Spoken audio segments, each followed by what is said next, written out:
Retrocedan ahora, advirtió la enfermera. Se quedaron. Y se enfrentaron a una médico de combate clasificada que ellos jamás imaginaron que tenían delante. Nadie en el hospital de Alcántara del Puente sabía quién era realmente Lucía Ferreira. Para ellos era solo una enfermera más, silenciosa, eficiente, la que nunca discutía con los médicos y nunca llegaba tarde a su turno. Lo que ignoraban era que durante 8 años Lucía había servido como médica de combate dentro de una unidad de operaciones especiales del ejército español, una unidad tan clasificada que ni siquiera figuraba en los archivos oficiales que cualquier persona pudiera consultar. Había salvado vidas en condiciones que nadie en ese hospital podría imaginar, con las manos manchadas de sangre en el desierto, sin quirófano, sin luces, sin nada más que su entrenamiento y la certeza fría de que un segundo de duda podía costar una vida. Había dejado esa existencia atrás deliberadamente, buscando algo que no había tenido en años, una vida ordinaria, un martes cualquiera que no empezara con una alerta de combate. Se había mudado a un pequeño piso cerca del hospital, corría cada mañana antes de su turno y había pasado casi un año construyendo una rutina silenciosa que nadie podía atravesar. Hasta esa noche. El doctor Ernesto Salcedo dirigía el área de urgencias como si fuera un feudo personal. Tenía más de 50 años, una presencia imponente y una costumbre de hablar a las enfermeras como si fueran mobiliario, sin esperar respuesta. Lo que nadie en el hospital sabía, lo que ni siquiera figuraba en su expediente laboral, era que Salcedo había sido en su día un médico militar condecorado, con un futuro prometedor en la sanidad castrense. Ese futuro terminó en silencio en 2009, cuando fue apartado del servicio tras un incidente que jamás se hizo público. Nunca perdonó a la institución que firmó aquella orden. Simplemente esperó el momento adecuado para saldar cuentas. Esa noche llegó un aviso urgente. Un accidente múltiple en la carretera nacional, un convoy militar implicado, heridos en camino. La sala de urgencias se llenó de tensión controlada. Lucía revisó la lista de pacientes entrantes antes de que llegara la primera camilla. Un sargento, 30 y tantos años, respiración fallando rápidamente. Ella lo supo antes de tener el historial en las manos. Sonidos respiratorios disminuidos en el lado izquierdo, desviación traqueal, las venas del cuello distendidas. Neumotórax a tensión. El aire comprimía su corazón con cada respiración, y si la presión no se liberaba en minutos, su cuerpo simplemente dejaría de compensar. Salcedo había sido avisado, pero no aparecía. Lucía tomó el kit de descompresión del carro de suministros y se preparó para actuar. Fue entonces cuando las puertas se abrieron de golpe. El sargento primero Rubén Aznar entró con paso firme, flanqueado por 2 soldados jóvenes. Sus ojos encontraron primero las manos de Lucía, luego subieron hasta su rostro, luego hasta la placa sujeta a su uniforme. «Apártese», dijo. «¿Dónde está el médico?» «Ha sido avisado», respondió ella sin levantar la vista. «El paciente no puede esperar». «No le estoy pidiendo que tome esa decisión», contestó él, con la voz de alguien convencido de que el rango resolvía cualquier problema más rápido que la razón. «Usted es enfermera. Apártese». Ella lo miró directamente. Entonces el monitor detrás de ella comenzó a sonar con fuerza. «Retrocedan ahora», dijo con voz firme. «Es su última advertencia». Uno de los soldados soltó una risa breve y despectiva. Rubén cruzó los brazos y no se movió. Ninguno de los dos retrocedió. Lucía se giró de nuevo hacia el paciente y completó la descompresión sin dudar un instante. Lo que ninguno de ellos sabía era que esa decisión, tomada en apenas 90 segundos, estaba a punto de desenterrar un secreto que llevaba años enterrado, y de poner a Lucía Ferreira en el centro de algo mucho más grande y mucho más peligroso de lo que ninguno de ellos podía imaginar. La aguja entró, la presión se liberó, y en cuestión de segundos la saturación de oxígeno del sargento comenzó a subir hacia un número que significaba vida. Lucía trabajó sin prisa, sin palabras de más, con la misma serenidad que había aprendido en lugares donde el pánico costaba vidas. Cuando el doctor Salcedo entró por fin, 6 minutos después de que el paciente hubiera cruzado la puerta, la crisis ya había pasado. El sargento estaba estable. Lucía anotaba los datos en su historial como si nada hubiera ocurrido. Salcedo miró al paciente, luego a Lucía, luego al kit de descompresión usado sobre la bandeja. ¿Quién autorizó esto?, preguntó. No había tiempo para esperar, respondió ella. Así no funciona este departamento, dijo él con una calma que resultaba más amenazante que cualquier grito. No se realizan procedimientos invasivos sin supervisión médica. Esto es insubordinación, y quedará documentado. Rubén Aznar ya tenía el móvil en la mano. La denuncia formal llegó al despacho de la dirección del hospital antes de que terminara el turno. Salcedo actuó con rapidez. A la mañana siguiente, Lucía había sido reasignada de urgencias a la sala de baja complejidad, donde lo más grave que podría encontrar sería un esguince o una reacción alérgica leve. Lo llamaron medida preventiva mientras se revisaba su caso. El lenguaje del memorando era cuidadoso, institucional, hermético. Estaba claro que Salcedo ya había hecho esto antes. La reunión disciplinaria quedó fijada para 2 días después. Le informaron que debería explicar ante un comité las competencias técnicas que había demostrado, competencias que no figuraban en absoluto en su expediente laboral. Ese era el problema sin solución limpia. Si hablaba, abría una puerta que llevaba casi un año intentando mantener sellada. Si callaba, parecería incompetente o temeraria. La segunda noche cambió todo. Camila Serrano llamó a las 11 menos cuarto. Habían servido juntas en 2 misiones, y ahora Camila trabajaba en coordinación logística en la base militar de Torrelobos, a 40 kilómetros de allí. No llamaba para charlar. Ha habido un incidente en la Nacional, dijo. Un segundo convoy ha sido alcanzado, diferente al primero. El artefacto no era solo explosivo. Hay un componente químico, y es grave. Están trasladando a los heridos hacia vuestro hospital. Lucía se incorporó de golpe. ¿Cuántos?, preguntó. Suficientes, respondió Camila. Y Lucía, la unidad que fue alcanzada, reconocí 2 nombres en la lista. Gente que te conoce. Gente que va a reconocerte en el instante en que estén conscientes para decir tu nombre. La vida tranquila, los 6 kilómetros cada mañana, el martes que no significaba nada. ¿Cuánto tiempo tengo?, preguntó Lucía. 30 minutos, como mucho. Podría haberse quedado en casa. Técnicamente ya no estaba asignada a esa sala. Había motivos profesionales, burocráticos, incluso motivos que la protegerían a ella misma para dejar que el turno de noche se hiciera cargo.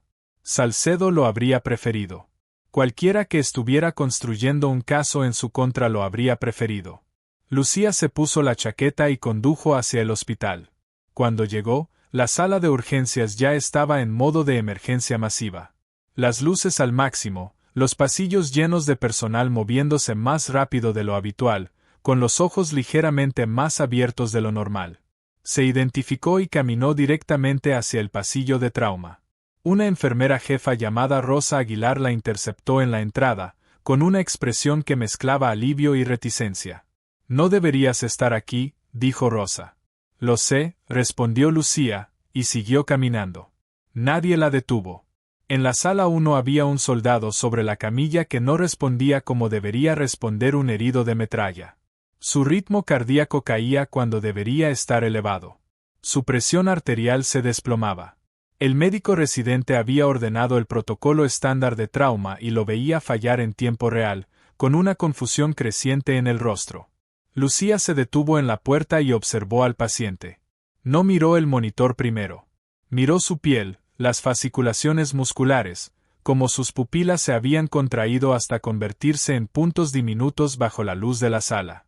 Entonces lo olió, débil, casi enterrado bajo el antiséptico y el olor metálico de la sangre, pero ahí estaba, algo que no correspondía a una herida de metralla. Ha sido expuesto a un agente nervioso, dijo con voz firme. Un compuesto organofosforado. El protocolo que están aplicando va a empeorarlo. Y en ese instante, sin que nadie lo esperara, la puerta volvió a abrirse de golpe, y la persona que entró estaba a punto de cambiar por completo el rumbo de todo lo que estaba sucediendo. El residente miró la placa de Lucía. Usted es de la sala de baja complejidad, dijo, desconcertado. Lo soy, respondió ella, y le estoy diciendo lo que estoy viendo. El médico responsable es el doctor Salcedo, y Noah. Entonces avísenlo de nuevo, dijo Lucía. Y mientras esperan, miren las pupilas de este paciente y díganme si alguna vez han visto una herida de metralla presentarse así. El residente observó al paciente durante un largo instante. Luego avisó a Salcedo. Salcedo llegó en menos de 4 minutos, lo cual le indicó a Lucía que había estado cerca. La vio de inmediato, y su expresión se tensó de una manera que no era simple molestia. Ella expuso lo que había observado con precisión metódica, el conjunto de síntomas, el olor, el patrón de deterioro, la intervención que recomendaba. Esto no es de su competencia, dijo Salcedo. El paciente va a entrar en parada en los próximos 3 o 4 minutos si no cambiamos el rumbo, respondió ella, justo cuando la alarma del monitor comenzó a sonar con insistencia. La presión del paciente se había desplomado. El residente miraba a Salcedo esperando una orden, y por un instante largo y visible, Salcedo no tuvo nada que ofrecer. Hágalo, dijo finalmente, con palabras que sonaron como algo dejado caer desde una gran altura. Lucía aplicó el protocolo modificado, atropina y pralidoxima, secuenciadas y calculadas con la misma precisión que había usado en condiciones mucho menos controladas que aquella. Las constantes del paciente comenzaron a estabilizarse en 8 minutos.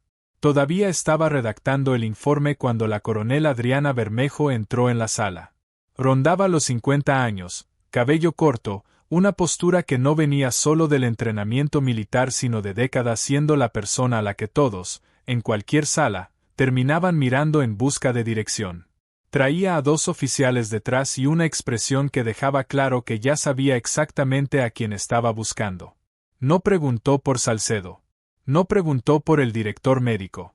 Recorrió la sala con la mirada y encontró a Lucía junto a la estación de enfermería. Ferreira, dijo. Era la primera vez en 11 meses que alguien en ese hospital pronunciaba su apellido como si significara algo específico. Lucía levantó la vista. La necesitamos, dijo la coronel. Hay un comandante en la sala 3 que se está quedando sin tiempo, y usted es la única persona en este edificio con la formación necesaria para mantenerlo con vida. Salcedo estaba a 3 metros de distancia. Escuchó cada palabra. Su expresión cambió de nuevo, no a sorpresa, sino a algo más duro, más calculado, la mirada de un hombre que estaba recalculando algo que creía ya resuelto. Lucía dejó el bolígrafo y caminó hacia la coronel Bermejo. No miró atrás. El comandante Diego Roque tenía 41 años y parecía, en ese instante, un hombre siendo destruido desde dentro. Su piel había adquirido un color de cera vieja. Su pecho subía y bajaba en intervalos irregulares, y las cifras en el monitor contaban la misma historia en un idioma que Lucía no necesitaba traducir. Ya había visto esto antes, no en un hospital, sino en el campo, en condiciones donde no había sala 3, ni luz cenital, ni carro de paradas al alcance. Había mantenido a hombres con vida en esas condiciones con menos recursos de los que tenía ahora. Se acercó a la camilla y comenzó su evaluación sin preámbulos, leyendo el cuerpo del paciente como le habían enseñado a leer una situación, empezando no por el historial sino por el propio hombre, los temblores musculares, las secreciones excesivas, el diafragma luchando contra su propio sistema autónomo. Toxicidad por organofosforados, más avanzada que la del sargento en la sala 1. Quien había diseñado el artefacto en la carretera sabía exactamente lo que hacía. La coronel Bermejo permaneció junto a la puerta, observando sin interferir. Eso Lucía lo notó y lo agradeció. Bermejo entendía la diferencia entre supervisión y obstrucción, algo que la ponía muy por encima de la mayoría de las personas bajo las que Lucía había trabajado el último año. Pidió atropina y pralidoxima en dosis específicas, y el enfermero de la sala 3, un joven llamado Marco Sillán, se movió a prepararla sin vacilar. Lucía le explicó la secuencia con claridad cuando el doctor Salcedo apareció en la puerta 12 minutos después, acompañado del doctor Ramiro Cuadrado, subdirector médico del hospital. Lucía ya estaba en la segunda fase del protocolo. Este paciente está bajo el cuidado de mi departamento, dijo Salcedo. ¿Lo está?, respondió Lucía sin levantar la vista, y yo lo mantengo con vida mientras su departamento se pone al día. Y fue entonces, mientras el subdirector empezaba a hablar de protocolos y cadenas de autorización, cuando la coronel Bermejo se giró lentamente hacia Salcedo con una expresión que ninguno de los presentes esperaba, porque lo que estaba a punto de decir cambiaría para siempre la forma en que todos en aquella sala verían al hombre que llevaba años dirigiendo ese departamento. La coronel Bermejo no dijo nada de inmediato. Se limitó a mirar a Cuadrado hasta que éste dejó de hablar, y el silencio que dejó fue más contundente que cualquier reprimenda. Luego volvió su atención al comandante Roque y trabajó en silencio junto a Lucía durante la hora siguiente, mientras las constantes del paciente mejoraban lentamente, de forma incremental, hacia algo sostenible. No estaba fuera de peligro. El compuesto llevaba suficiente tiempo en su organismo como para generar efectos secundarios que requerirían vigilancia, pero ya no perdía terreno. Lucía ajustó el protocolo 2 veces según la respuesta del paciente, explicando en voz alta su razonamiento a Marcos para que no hubiera ninguna ambigüedad en el registro. Cuando las constantes de Roque se estabilizaron lo suficiente, la coronel Bermejo se acercó a la camilla, lo observó un largo momento y luego miró a Lucía. Su expediente está clasificado por encima del nivel de acceso de este hospital, dijo. Igual que el suyo. Lo sé, respondió Lucía. Su historial laboral aquí no refleja su formación real. Ni de lejos, dijo Bermejo, sin dramatismo, como quien enuncia un hecho ya verificado. 8 años con una unidad de operaciones especiales. 3 misiones de combate. Certificación especializada en gestión de bajas químicas y biológicas que menos de 40 personas en todo el país poseen. Miró hacia la puerta, donde Salcedo había estado. Ya no estaba. Las personas que programaron su reunión disciplinaria de mañana no saben nada de esto, dijo Bermejo. Pero están a punto de saberlo. La reunión disciplinaria comenzó a la mañana siguiente en la sala de juntas del tercer piso, y duró apenas 9 minutos antes de dejar de ser una reunión disciplinaria. El inspector general adjunto, Vicente Larrea, llegó a las 9 menos cuarto con 2 colaboradores y una carpeta física que dejó sobre la mesa sin explicación. Era un hombre de mediana edad, de movimientos deliberados, el tipo de persona que había pasado años en salas donde una palabra mal dicha en el momento equivocado costaba caro. Se sentó, abrió la carpeta y miró al comité reunido para juzgar el caso de Lucía, 2 administradores del hospital, un representante legal, y el propio Salcedo. Me gustaría entender, dijo Larrea, cómo esta institución decidió abrir un expediente disciplinario contra la persona que identificó una exposición a agente nervioso en sus instalaciones anoche, aplicó el contraprotocolo correcto, y evitó lo que habrían sido múltiples muertes. Lo dijo del modo en que alguien formula una pregunta cuando ya conoce la respuesta y sabe que no será favorecedora. Explíquenme el razonamiento. El representante legal comenzó a hablar de canales de autorización adecuados. Larrea lo dejó terminar, y luego colocó una única hoja de la carpeta en el centro de la mesa. Era un resumen desclasificado del historial militar de Lucía, cuidadosamente delimitado, pero suficiente para dejar claro que la mujer a la que habían reasignado a la sala de baja complejidad para que respondiera por sus competencias había realizado intervenciones quirúrgicas de campo en zonas de combate activo antes de que la mayoría de los presentes terminara su formación. La reunión no terminó con un veredicto sobre la conducta de Lucía. Terminó con Larrea informando al comité que el incidente en el hospital formaba ahora parte de una investigación federal más amplia, y que varias personas en esa sala podrían recibir requerimientos en los días siguientes. Salcedo abandonó la sala sin hablar con nadie. Lucía regresó junto a Roque. Se sentó en la estación de enfermería frente a la sala 3, desde donde podía ver su monitor a través del cristal, y comenzó a revisar algo que había extraído del sistema documental del hospital la noche anterior, una copia impresa de los 17 informes de incidentes que había presentado en los últimos 11 meses. Los había presentado siempre por el canal adecuado, siempre marcados para revisión, y había recibido siempre un acuse de recibo o directamente nada. En su momento se había dicho a sí misma que era ineficiencia institucional, algo estándar, frustrante, pero no inusual. Extendió los informes sobre el puesto de trabajo y comenzó a leerlos en orden, algo que nunca antes había hecho. Un envío de kits de tubos torácicos que llegaba con 3 unidades menos en cada caja. Un lote de viales de vasopresores que analizaba una concentración por debajo de lo esperado. Un conjunto de grapas quirúrgicas que fallaba la inspección al doble de la tasa normal. Problemas separados, informes separados, acuses de recibo que desaparecían en el sistema. Pero leyéndolos juntos, en orden, empezó a ver algo que no era aleatorio en absoluto, algo que llevaba meses ocurriendo justo bajo la superficie del hospital donde ella trabajaba, y que estaba a punto de conectarse con el ataque en la carretera de una forma que ni ella misma podía haber imaginado. Los artículos que faltaban nunca eran los mismos dos veces. Nunca lo suficiente de un solo producto como para activar una auditoría formal de suministros. Siempre lo bastante distintos en categoría y momento como para que nadie, viendo un informe aislado, lo conectara con el siguiente. Pero leídos en secuencia, Lucía reconoció la misma lógica que había aprendido a identificar en un entorno completamente distinto. Alguien estaba extrayendo inventario con cuidado, de forma selectiva, en cantidades diseñadas para pasar bajo el umbral de las alertas automáticas. No robaba para vender. Robaba para acumular. Pensó en el artefacto de la carretera, construido no solo para el impacto sino para la dispersión. Quien lo había fabricado necesitaba componentes específicos, componentes que no podían obtenerse todos de una sola fuente sin llamar la atención. Se recostó y comprendió, con la claridad fría que solo da haber pasado años en entornos donde reconocer patrones significaba sobrevivir, que llevaba casi un año documentando sin saberlo una red de desvío de suministros médicos.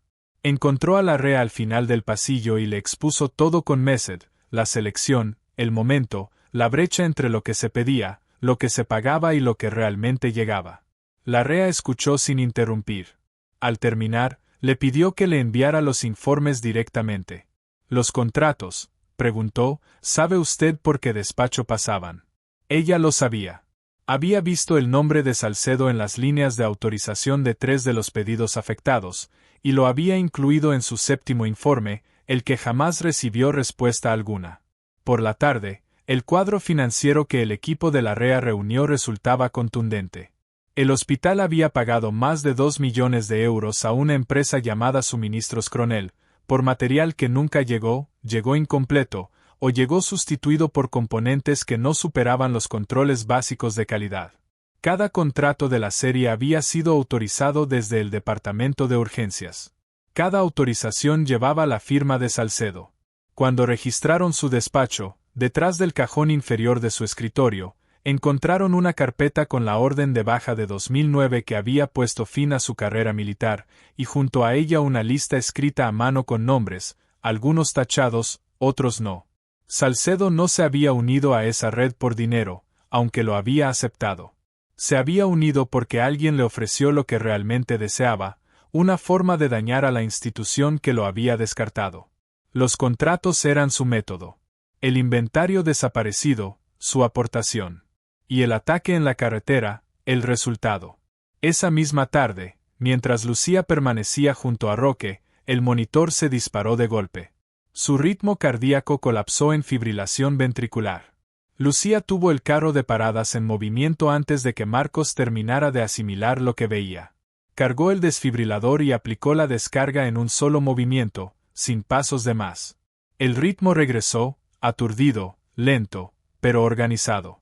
Horas después, con el antídoto llegado desde la base, el cuerpo de Roque, que había luchado contra sí mismo durante casi un día entero, comenzó por fin a ceder.